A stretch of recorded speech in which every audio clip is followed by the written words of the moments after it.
Bueno, vamos a empezar. Les pido por favor micrófono cerrado. En caso de que ustedes quieran decir algo o algo así, no hay ningún problema. También lo pueden decir tranquilamente. Más que todo, pues el micrófono cerrado, porque yo soy de las personas que si camino y masco chicle me voy de frente. ¿Listo? Pero si quieren abrir micrófono e intervenir, no tengo el más mínimo problema en ese sentido. Bueno. Como les dije anteriormente, este taller justamente se trata del derecho internacional humanitario. Es para empezar a comprender, a contextualizar este proceso. Podríamos inferir desde el principio que el derecho internacional humanitario se establece como el derecho de guerra, ¿ok? Trata justamente de todo lo que tiene que ver las situaciones de conflicto armado, ya sea nacional o internacional. Por ejemplo, en las situaciones de Cuba, ¿sí? Que hace poco, hace algún tiempo, ustedes se han dado cuenta, las noticias han relevado información con respecto a los paros, a las diferentes conflictos internos justamente que tiene Cuba. También se genera y también se visualiza absolutamente toda esta situación, independientemente de ser una situación de civiles contra personal del Estado, también se deben tener en cuenta todos estos derechos, ¿ok? Bueno, en principio, para que podamos entender el contexto, tenemos que empezar por entender cuáles son las razones que generan el conflicto, ¿ok? De acuerdo a la historia, a lo que nosotros hemos venido estudiando, ¿cuáles son las razones que generan el conflicto? Díganmelo ustedes.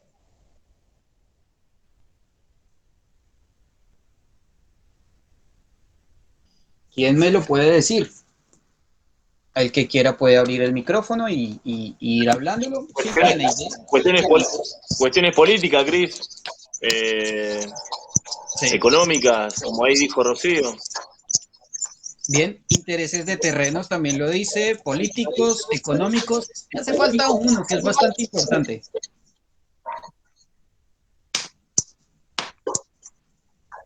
Es más, por esa, por esa razón han habido guerras que se han extendido por años. También ay, ¿cómo se llama? Ay, se me fue. Iglesia, le iba a decir, distintas religiones. Exactamente, sí, y tal cual como lo dice Rocío, por situaciones étnicas o religiosas. Eh, suena mucho y es muy gracioso el hecho de ver ese tipo de situaciones, el por qué una religión o el por qué el pensar, por qué una religión puede llegar a generar un conflicto armado, si la religión puede llegar a pensar o a decirse que es todo lo contrario, ¿no? Que es paz y amor.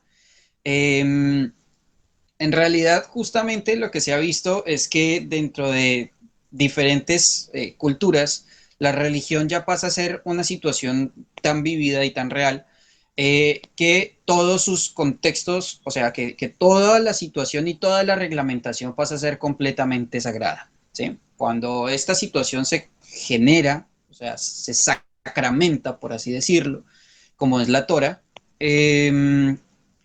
puede llegar a generar conflictos con aquellas personas que no tienen esa misma ideología. Bien, especialmente con los tipos de castigos que se ven y que se hacían hace muchísimos miles de años y que para extremistas al día de hoy es necesario que se sigan generando y que se sigan realizando. Sí, claro, como lo dice Rocío, para la opinión de ella es un principio, solamente es como una base. Y claro, es justamente eso, solamente es una base, solamente es el punto de partida, porque es que de ahí se van desplegando diferentes puntos para varios lugares, ¿sí? Se van desplegando también razones políticas, se van desplegando también razones económicas y se van desplegando, como lo dije. Sí, efectivamente, como lo dice Rocío, son excusa. Es justamente eso lo que nosotros necesitamos entender. ¿De dónde nace la situación? ¿Sí? Ahora, dentro de la situación de guerra o la situación de conflicto, ¿qué se ve? ¿Sí? ¿Qué es lo más común encontrar dentro de un conflicto armado? Pongámosle justamente en una guerra.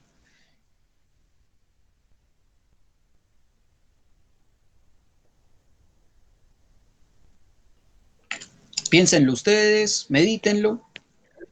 Personas vulnerables a la situación, ajenas, víctimas, inocentes. Sí, sí, sí.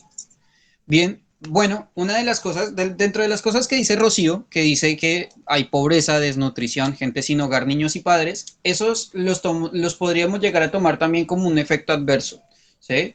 Eh, pero bueno, vamos también, o sea, son efectos causados en momento dentro de la situación del conflicto y que más adelante también van generando otro tipo de situaciones, como por ejemplo es la pobreza, ¿sí?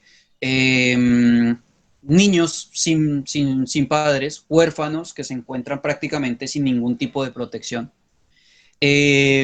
María Florencia habla de las situaciones de abuso y de violación. Bueno, habría que hablar de pronto qué tipo de abuso puede llegar a ser. Si es un abuso carnal, ¿sí? O sea, si es una violación dentro de todo lo que es, perdón.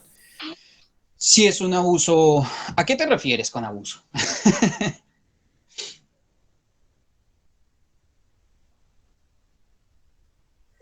A quién le preguntas, Cris? A Florencia, ¿a Ah, qué te refieres con abuso y con violación? Porque es que violación puede ser mucho. Hay diferentes aspectos. Comúnmente la violación de la que se habla, pues es un acceso carnal. Ah, si es a eso a lo que te refieres, puede ser. Hola, profe, sí, sí, a los dos tipos de abuso. Abuso de los derechos de las personas. En una guerra existe todo tipo de abusos. Y sexual, a las mujeres se le utiliza como abuso sexual y a los niños. Sí, Eso es lo que más se ve. Y a los mismos hombres a veces también se los violan. Solamente que claro. son menos, ellos a veces no informan para no ser mal vistos ante su gente. Es más, es como que es normal que una mujer sea violada y un niño sea violero, pero no un hombre. Sí, sí, sí, claro. Llega a ser justamente algo, entre comillas, contradictorio, pero sí, sí, sí, pasa. Es más, en las cárceles pasa muy a menudo ese tipo de situaciones. Em,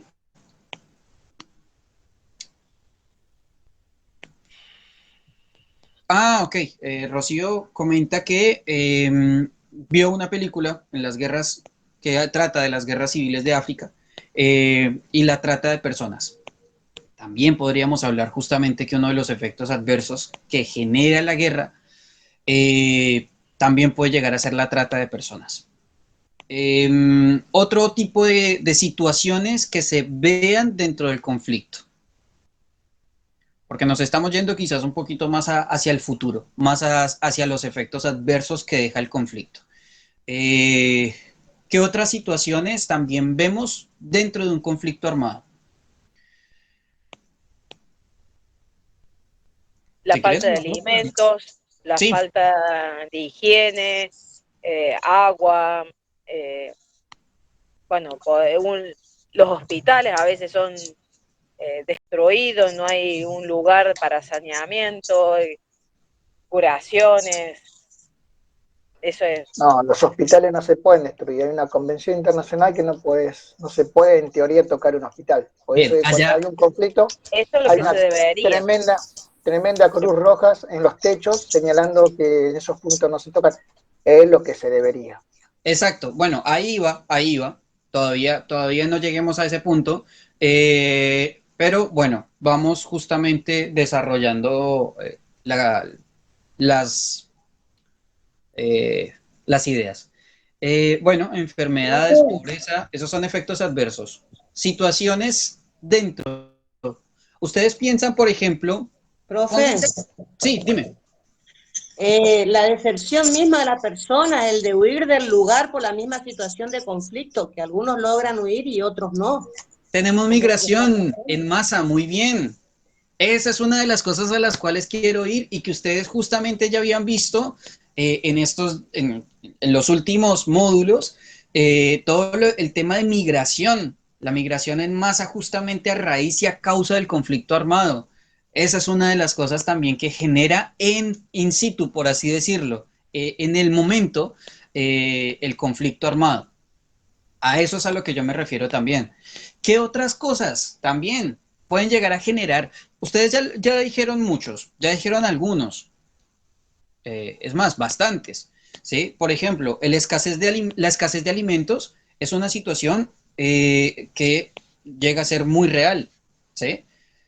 Lógico, cuando la situación entra en guerra, se los digo de un país que ha vivido en guerra 50 años, en donde no puedes montarte en un colectivo de aquí a Jujuy, por así decirlo, o en una combi, en donde fuera, en un auto, camioneta, lo que fuere, no podías hacer ese viaje porque simplemente no llegabas, ¿sí?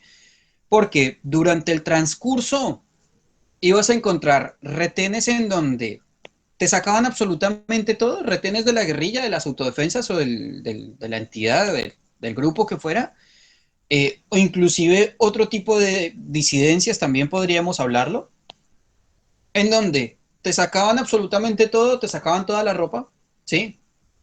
Adelante, violaban a algunas mujeres, ¿sí?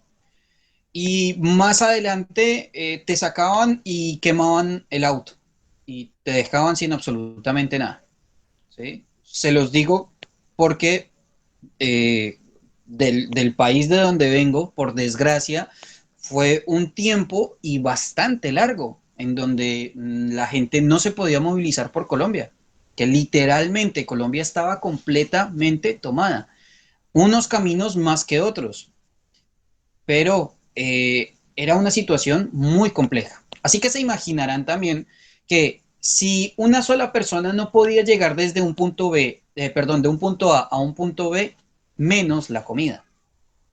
Por tanto, lo más lógico es que dentro de ese tipo de situaciones y esos efectos adversos también la economía se va a ver golpeada, pero todavía no nos vayamos a esos efectos adversos.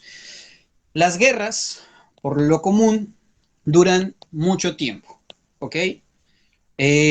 ¿Cuántos años, por ejemplo, llegó a durar la Segunda Guerra Mundial?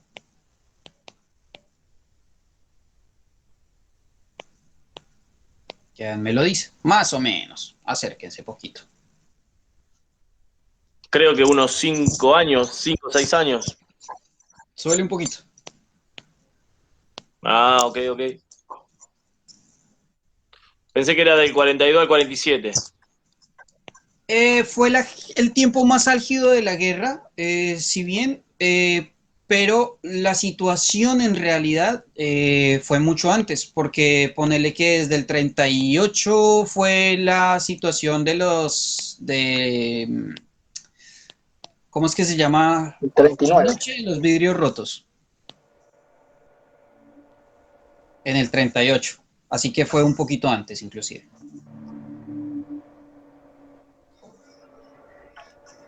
O sea, estaríamos hablando que en la Segunda Guerra Mundial en realidad pudo llegar a durar 10 años, ¿sí? Hasta los 12 años prácticamente en donde las últimas disidencias se iban enterando de la finalidad de la guerra, o más bien de la finalización de la guerra, eh, y todas las tropas habían sido completamente eh, retiradas, por así decirlo, ¿sí? Las comunicaciones, habían lugares en donde inclusive duraban años pensando que todavía estaban en guerra. La comunicación no había llegado hasta ahí y cuando ya definitivamente la guerra se había terminado por completo. ¿Sí? Poblaciones enteras, no solamente fue una, fueron varias. Entonces, por eso, también dentro de eso también se puede llegar a tomar que la guerra no se acaba hasta que el último no diga, bueno, listo, sí, paremos. ¿Vieron? Entonces, bueno, eso se ve ahí. Por eso les digo, dentro de esas situaciones de guerra, ¿sí? Desde pongámosle, del 38 al 48, se vieron muchísimas situaciones. Estaba hablando de la Segunda Guerra Mundial. Situaciones que desde su principio llegaron a generar muchos daños. Por ejemplo, empecemos desde el abuso, la violación, ¿sí?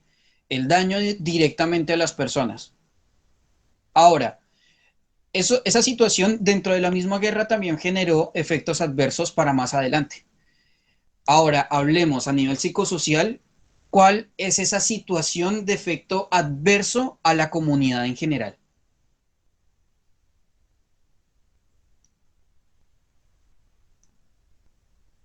Dentro de la psicosocial.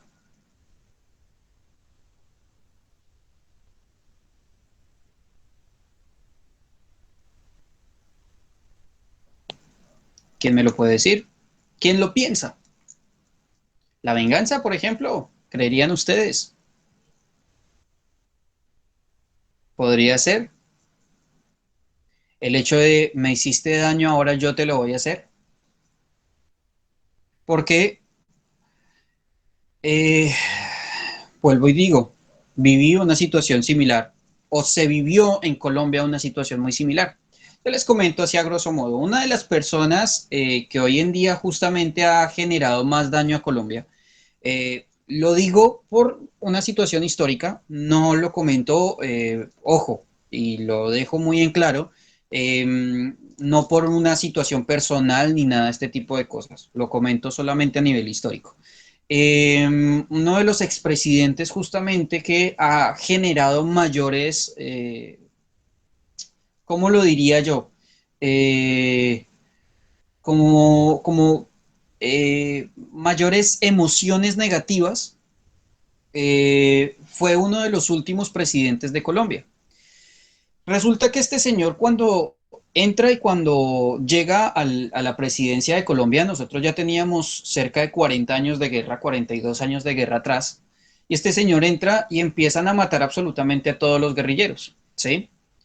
Eh, Después de esta situación, viene también una situación de una guerra interna en donde ya muchas de estas personas que eran abatidas y que de pronto no alcanzaban a llegar a estar presas o ser prisioneros, pues directamente se iban a la ciudad al no encontrar absolutamente ninguna forma de desarrollarse como persona del común vivir, por así decirlo, se iba justamente por una situación de narcotráfico, ¿sí?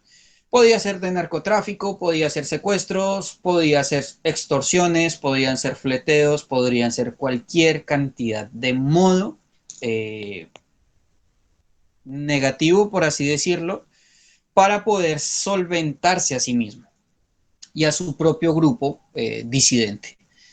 Eso generó algo que se le llaman hoy en día BACRIM, que son los grupos al margen de la ley dentro de las urbanizaciones.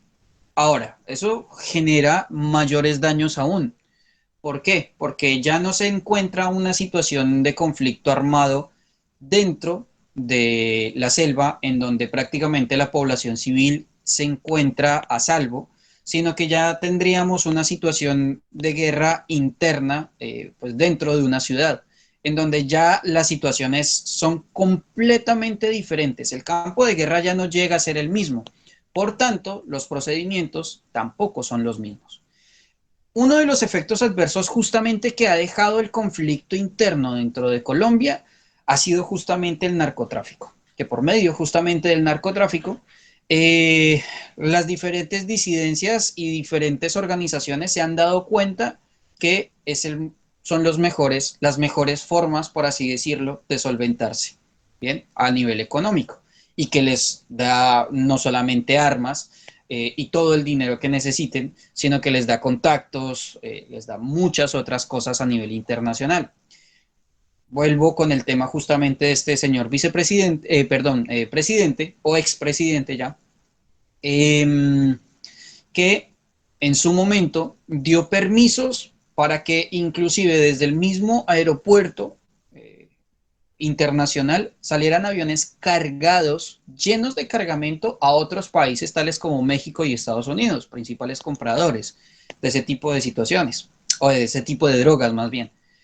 Eh, Así que bueno, la historia es larguísima, larga, larga, larga, porque desde el momento en el que este tipo entra en la política hasta que sale, hace muchísimas, muchísimas cosas. Si ustedes ven Netflix, les recomiendo, por ejemplo, vean la serie Matarife, que es la serie muestra en carne viva toda la situación, cómo es todo el proceso que se hace y que este tipo hace para llegar a escalonar justamente desde ser un completo don nadie hasta llegar a la presidencia de Colombia y darle la vuelta al país, que hasta hoy en día todavía hay personas que independientemente de que saben que este tipo haya generado toda esta situación de discordia dentro del país, todavía lo apoyan. Eh, Otro de los efectos adversos que deja el conflicto, ¿cuáles pueden ser dentro de la sociedad?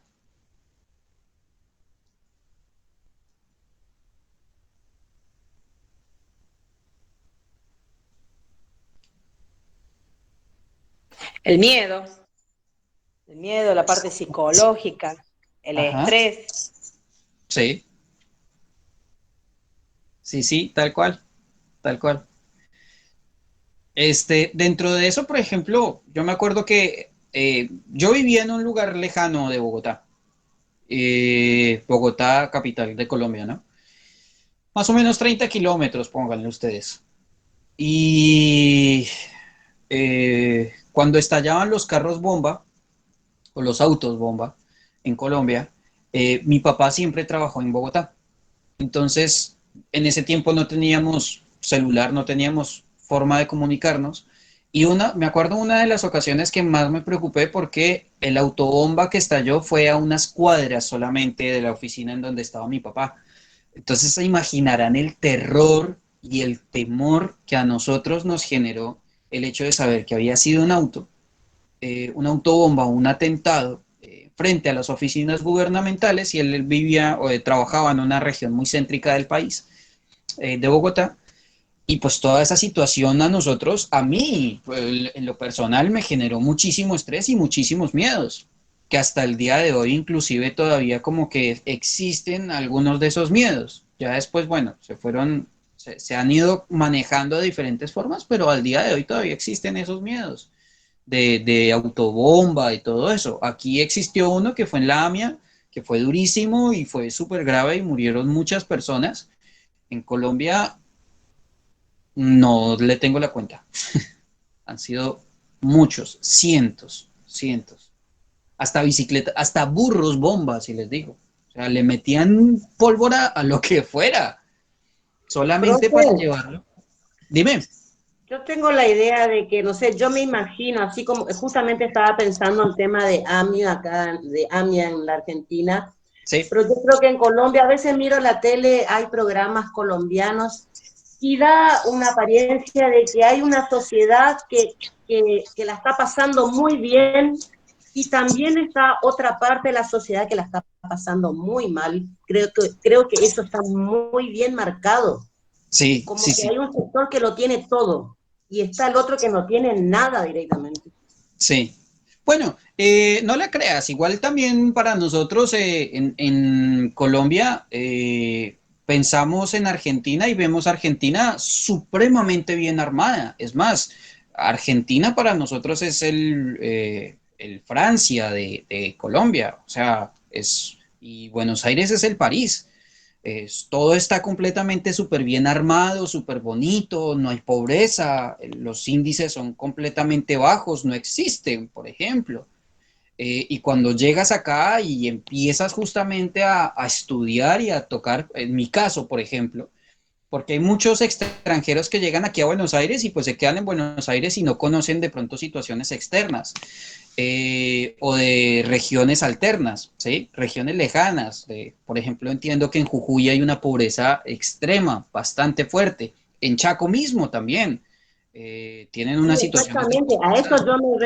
a eso yo me refería, de que, o sea, aparentemente está todo bien, es como el turista que llega y llega a Jujuy y compra un hermoso suéter y después, o sea, lo que se ve a primera vista es excelente, pero hay un trasfondo que el turista no se da cuenta. A eso Sí, me refiero. exactamente. Bueno, dentro de todo esto, tenemos que ver también cuáles son las acciones de los diferentes gobiernos o del Estado para llegar a cambiar esa situación, ¿sí? Que eso es una de las cosas también más importantes dentro de estas cosas. Y especialmente hablando del conflicto armado y de los conflictos internos, porque ya hoy en día prácticamente los conflictos internacionales, ya lógico, no se ven muy a menudo. Como les digo, de pronto en la zona de la región árabe, por así decirlo, eh, se ve mucho eso, ¿sí? En donde diferentes países están todavía peleando por fronteras, por ideologías, por X o Y motivo. Pero ya, por ejemplo, hacia estas regiones se ven más situaciones internas. Yo, por ejemplo, no sabía que en Uruguay había existido una guerrilla interna que se habían llamado los Tupamaros. Para mí, Tupamaros era un grupo de merengue en Colombia. Y cuando empecé a leer, no sé por qué, no sé de dónde, llegué justamente a ese tema y empecé a ver acerca de los Tupamaros y digo, ah, caray, pero es que estos se pusieron nombres de guerrilleros. Y sí, fue una situación también bastante fuerte en Uruguay. Así que eso me hace ver que en general absolutamente todos los países suramericanos, es más, todos los países americanos, ¿sí? Hablando justamente de todo el continente, han tenido una situación interna de conflicto armado. Hablemos también, por ejemplo, bueno, Dios no lo quiera, aquí suceda, pero se ha visto justamente una repercusión bastante fuerte del narcotráfico en el país, ¿sí? En donde muchos narcos de pronto de Colombia vienen a esta región a hacer también de las suyas, ¿sí? O a esconderse simplemente. Pero pues esa ideología va pasando de persona en persona y ya no se queda solamente con uno, sino que empieza a pasar a otros, a otros, a otros, que, a ver, con el solo hecho de mostrar un fajo de billetes ya todo el mundo quiere ser como él, ¿sí?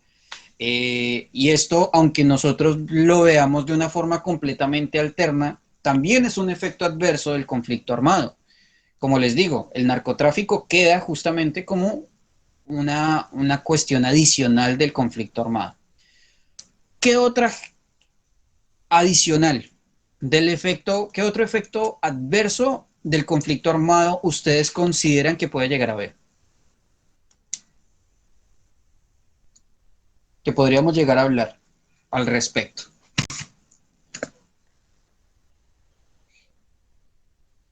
¿Será que ambiental también? Sí, sí, el impacto que produce la guerra es terrible. Bien, Sí, fundamental me parece el impacto ambiental, más por las detonaciones aéreas, me parece, ¿no? bien, puede ser, sí, Cuando puede ser.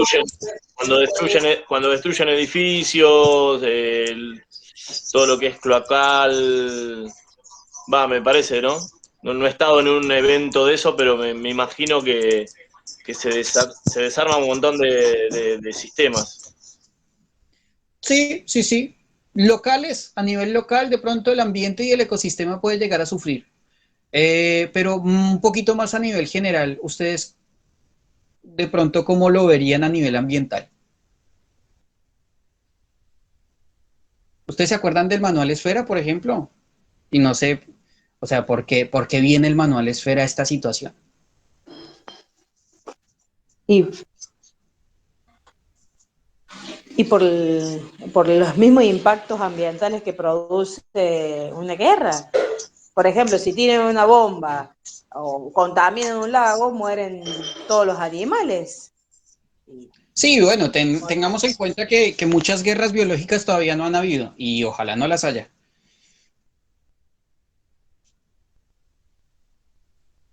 Sí, pero no hablemos de guerras biológicas. Creo que también el tema al destruir edificios genera un tema muy importante en el cambio de esa región. No digo de algo local, municipal, sino a nivel regional. Bien, Rocío también me dice que es la modificación del terreno. Sí, sí, sí. Pero acuérdense justamente que voy al proyecto Esfera o al manual del proyecto Esfera, que nos habla de asentamientos humanos. Y cuando hablamos de asentamientos humanos estamos hablando de migración. Cuando hablamos de migración estaríamos hablando de migración forzada a raíz de un conflicto. ¿Eso qué quiere decir y qué indica? Que por una situación de un conflicto armado en la ciudad, no te preocupes, Pedro, no hay ningún problema. Por una situación de conflicto armado en una región o en una ciudad, muchas de las personas tienen que salir y tienen que empezar a vivir en unas regiones rurales. Dado que no entienden o no comprenden cómo funciona un ecosistema o una situación natural, llegan a generar justamente daños ese tipo de asentamientos. ¿Por qué? Porque no entienden de una letrina, ¿sí? Porque no comprenden de una situación de pronto de un equilibrio ambiental o sustentable. Entonces también hablemos justamente de eso. El daño ambiental, claro, justamente se tiran desechos por cualquier lado. Uno cree que por tener basura, por ejemplo, una basura organizadita en un lugar no está haciendo absolutamente ningún daño. Pues a eso vamos con el tema de reciclaje, ¿sí? Justamente el tema de reciclaje es no tener todo amontonado en un lugar, sino hacer uso de esa basura de diferentes formas. Hoy en día, por ejemplo, con el tema de reciclaje, diferentes estudios han arrojado que el 98% de las cosas que nosotros tiramos se pueden llegar a volver a reutilizar, ¿sí? Menos, por ejemplo, los desechos biológicos. No obstante, los desechos biológicos se tiran en un cajón armado de una forma específica y por un lado se obtiene agua con el objetivo de mineralizar diferentes cultivos, plantas y demás, y por otra parte se obtiene gas.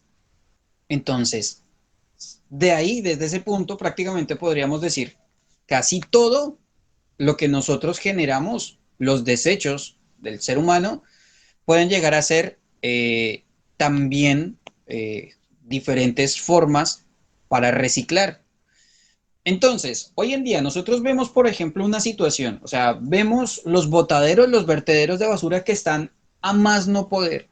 Si nosotros hiciéramos un cambio a nivel general dentro de del pensamiento de la basura que nosotros llegamos estamos utilizando, esos vertederos, o sea, toda la situación a nivel ambiental puede llegar a cambiar, ¿sí? No es solamente poner un arbolito, no es solamente dejar de gastar agua. Pero bueno, son cosas que se nos pueden estar yendo justamente de lado completamente porque estamos hablando justamente de unos efectos adversos de conflicto. Claro, plantas de tratamiento, elementos reutilizados, como lo dice Florencia. Pero bueno, ¿a qué voy con el tema Profe, ambiental? Sí, en dime. la ciudad de Oncativo se trabaja la basura y se recicla. Y se gana muchísima plata. En otros países compran la basura de otros países. No me acuerdo bien dónde se compraba la basura y los países nórdicos compran la basura y bueno, la reutilizan. Así que nosotros Estamos bueno, quedados. sé que obvio. En la ciudad de Oncativo, en la provincia de Córdoba, yendo para Buenos Aires, esta ciudad que está a 80 kilómetros de Córdoba, Sí. fue fabuloso ver la planta de reciclaje que tienen y la cantidad de empleo que generan con la basura. Increíble. Qué bueno. Impresionante. Qué bueno saber eso. Y bueno, ¿a qué voy con el tema de esto? O sea, de tanto tocar de pronto situaciones y efectos adversos del conflicto. Porque es que nosotros también podemos entrar a trabajar justamente en esos aspectos. Como institución, no necesitamos estar in situ para poder trabajar en lo que es el proceso del conflicto. Nosotros también podemos llegar a ser una institución que trabaje situaciones, los efectos adversos que deja el conflicto para poder llegar a levantar otra vez a una población. Hablamos que prácticamente un conflicto es igual o similar a una situación de desastre, en donde absolutamente queda hecho ruinas. Miren ustedes, por ejemplo, la imagen que les estoy mostrando ahí. Esto es una situación que queda después de bombardeos. Ni siquiera un terremoto es esto. Entonces, se pueden dar cuenta que prácticamente es algo muy similar, lo mismo justamente que estaba diciendo Jorge. Los edificios quedan completamente destruidos, quedan derrumbados. El cambio del terreno, como lo decía Rocío. Entonces, tengamos en cuenta justamente que estas situaciones las podemos entrar a trabajar como institución sin necesidad de llegar a poner a nuestro personal en riesgo. El hecho de poder, por ejemplo, empezar a trabajar elementos reciclables, enseñarle a las personas cómo llegar a utilizar bien la basura, guiarlos hacia lo que es el fomento justamente de los procesos ecosustentables, por así decirlo. Nosotros también lo podemos hacer como institución. Piénsenlo ustedes para más adelante. Guiño, guiño. Sí, profe, no saben que, bueno, como que estoy opinando mucho. No, tranquila, es justamente para eso. Justo en el colegio mis hijos empezaron el año pasado, bueno, de reciclar. Hicimos una huerta orgánica, todo lo que era para hacer humos, digamos, todo lo que era biodegradable se guardaba, lo que eran botellas y plásticos, se lavaban bien las botellas, bien, se las secaba con el secador de pelo hasta que no quedara agua, y se iban guardando todas las bolsas, y se hacían ladrillos, y con eso después les enviábamos a un lugar, a las casas cuna, donde después hacían casas con esas botellas. Así Sí. que el año pasado creo que casi no generamos basura en casa. Fue impresionante. Buenísimo. Qué bueno saber eso. Qué lindo. Es más, eso sería, como les digo, bastante bueno el hecho de que nosotros como institución generáramos justamente algunos de esos cambios. Eso también se llama ayuda humanitaria. No es solamente defender los derechos, no es solamente, también podemos llegar a generar un cambio. Y aunque ustedes no se den cuenta, el hecho de trabajar el reciclaje de una región puede llegar a verse como el hecho de trabajar después de un efecto adverso de un conflicto. Lógico, siendo por una situación de conflicto armado. Y lo más lindo fue también enseñarle a mis hijos de la importancia de guardar la semilla después de haber sembrado, cultivado, después de limpiar la semilla después que se comían, por ejemplo, los calabacines, los tomates, todos, y separarlas. La toma de conciencia, porque la gran mayoría de los alimentos ahora vienen sin semillas. Sí, exacto. Para que no se pueda hacer de vuelta bueno, tenemos planta de limones, de durazno, hemos hecho plantitas y hemos regalado un montón. Qué bonito. Y esa es una de las formas más bonitas de pronto de educar a los niños. Está bueno aprender matemáticas, español, lenguaje, literatura, todo esto, pero hace falta un poco más de inversión de tiempo en este tipo de cosas que la verdad me parece que llegan a ser inclusive un poquito más necesarias hoy en día que muchas otras cosas. Bueno, entrando con el tema de lo que es también el derecho internacional humanitario, vamos a hablar de algunas reglas básicas, ¿sí?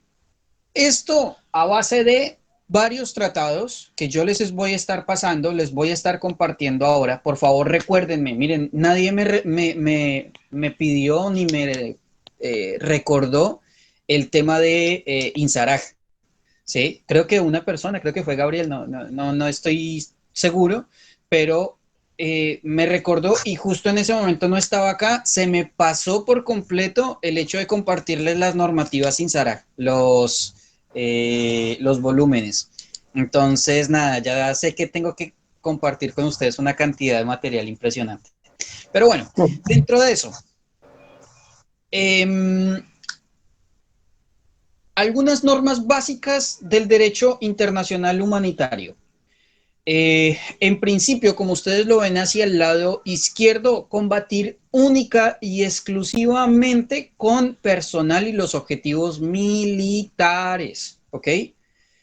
Entre las dos partes tienen que saber reconocer justamente quién es militar y quién es civil. Ahora bien, entramos en un conflicto acá. Por ejemplo, a mí, cuando yo estaba en la Armada Nacional, me decían que un combatiente es aquella persona que tiene un arma en la mano. Si la deja tirada o no tiene arma, él no es un combatiente. Bien, ténganlo en cuenta. Independientemente de que tenga uniforme de combatiente, si no tiene un arma en la mano, no es combatiente. ¿Ok? Hay muchas cosas que se despliegan de ahí, pero esa es la norma básica. Ahora, respetar siempre a los civiles y a sus bienes. Y el hecho de ingresarlos o tratar con civiles dentro de una situación de conflicto armado se llaman crímenes de lesa humanidad, que ustedes ya lo vieron justamente en la parte de ayuda humanitaria en el módulo 1 que nosotros vimos, todo lo que son crímenes de lesa humanidad. Bien, por otra parte, recoger y asistir a los heridos, los enfermos y los refugiados sin denominación alguna, sin discriminación alguna, ¿ok? Siempre que se tenga en cuenta justamente una persona que esté herida, independientemente de que sea del otro bando, se debe tener en cuenta que entra a ser una persona, primero, en calidad de no combatiente, y segundo, que necesita colaboración, necesita ayuda. Bien, no sufrimiento, no causar sufrimientos o daños excesivos. Esa es otra. Si te están disparando con una pistola, no puedes responder con un fusil. Es prácticamente una de las normas básicas.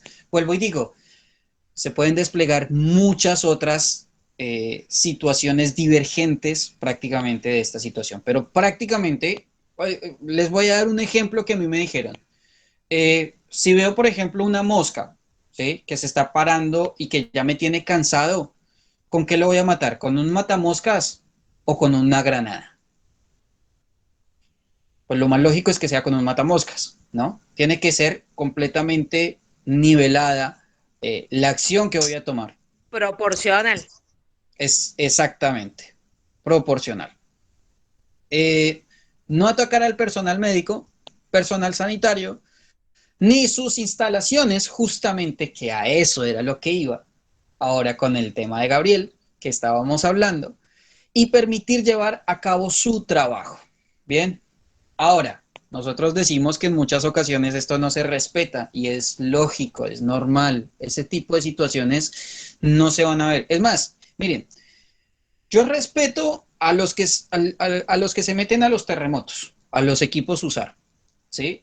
Yo respeto a las personas que, no sé, a los médicos que trabajaron en el COVID-19, a estas personas que son unos héroes, a los bomberos, a mis colegas, los respeto también, a todas aquellas personas justamente que trabajan en la situación de riesgo, estos se llevan mi respeto y me les quito el sombrero. Pero a los que más respeto y les veo definitivamente la capa son aquellas personas que se meten en una selva con una cruz roja, vestidos de blanco, solamente para ayudar a las personas, independientemente de si haya sido genocida, si haya cometido crimen de lesa humanidad, si es un soldado herido, si es alguien abatido, independientemente de esos. A esos sí me les quito el sombrero, porque esos se meten en medio de la balacera solamente para ayudar a una persona. Y conozco o conocí muchos de ellos que murieron en combate. Es más, yo también me metí justamente en esa situación, ¿sí? Yo creo, no sé si les había comentado antes que trabajé y estuve en algunas misiones justamente con la Fuerza Aérea en Colombia, en donde estuve trabajando, me dejaron 3 días metido en la selva con 3 heridos, porque bajando en el helicóptero nos empezaron a hostigar otra vez. Eh, pero eso, bueno, fue una situación completamente alterna. O sea, no fue porque yo haya dicho, sí, me voy a poner la Cruz Roja y me voy a bajar. No, nada de eso. Eh, pero a los que sí respeto completamente es a los que saben, sabiendo justamente que están metiéndose en un terreno tan complicado, lo hacen sin pensarlo 2 veces. Eso sí me les quito el sombrero y son unos héroes, definitivamente. A eso sí. No indica que a los otros no. Bien, por otra parte, tratar con humanidad. Eso es una de las cosas más difíciles, inclusive en el día de hoy para los combatientes, tratar con humanidad al adversario que se rinde o es capturado. Bien, vuelvo y digo, una persona que no tiene arma no es combatiente. Punto. ¿Sí? Se debe tratar con absolutamente todos sus derechos, se deben legitimar como tal cada uno de esos. Historias para contrariar justamente estas situaciones. Desde mi caso tengo para contarles muchísimas. Me imagino que ustedes también tendrán muchas otras. Eh, y especialmente de pronto, pues, si han hecho parte de pronto de de fuerzas militares o de equipos justamente que trabajen en ese sentido, entendería tranquilamente que ustedes tengan también muchísimas experiencias. Yo solamente llegué a tener 3 años de experiencia como vida militar, pero para mí eso fue muchísimo, muchísimo tiempo y más viviendo una guerra interna. Y por otra parte, no poner trabas al personal de la Cruz Roja, o bueno, al personal sanitario más bien, pues porque esto es del CICR, en desempeño de su función. Bien, bueno, chicos, no sé si dentro del taller en el que hablé más yo que ustedes, como siempre, tengan algo de pronto que compartir o algo así por el estilo, los quiero escuchar a ustedes, quiero saber de pronto, y más aún en estos casos, en esta situación, acá los ejemplos que ustedes ven, no sé si han visto de pronto algo que haya, que vaya contra esta información que ustedes están viendo acá. En películas la hemos visto, sí, muchos. Muy buenas noches a todos. Audrey, Llegué un poquito tarde, pero bueno, llegaste. sí, y pues me parece interesante también el tema y pues mi hermano me contó muchas historias de esas que él pasaba y, y pues yo lastimosamente, o bueno, gracias a Dios no he pasado por nada así. Que me hubiese gustado, sí, porque quería entrar al ejército y no pude. Pero bueno, eso era todo lo que quería comentar. Bueno, sí, como para quienes no lo saben, Adriana también es colombiana, con ella nos conocimos desde muy pequeños. De la persona de la que ella habla es el hermano Oscar. En este momento él es suboficial del Ejército Nacional de Colombia. Uno de mis mejores amigos también en el colegio. Vivimos muchísimas cosas. Y bueno, para mí es un orgullo también que haga parte justamente del Ejército colombiano. Eh, Así que bueno, Dios lo bendiga y lo guarde mucho. ¿Alguien más? No sé, que quiera compartir algo o algo así, decir al respecto algunas cosas de estas de aquí.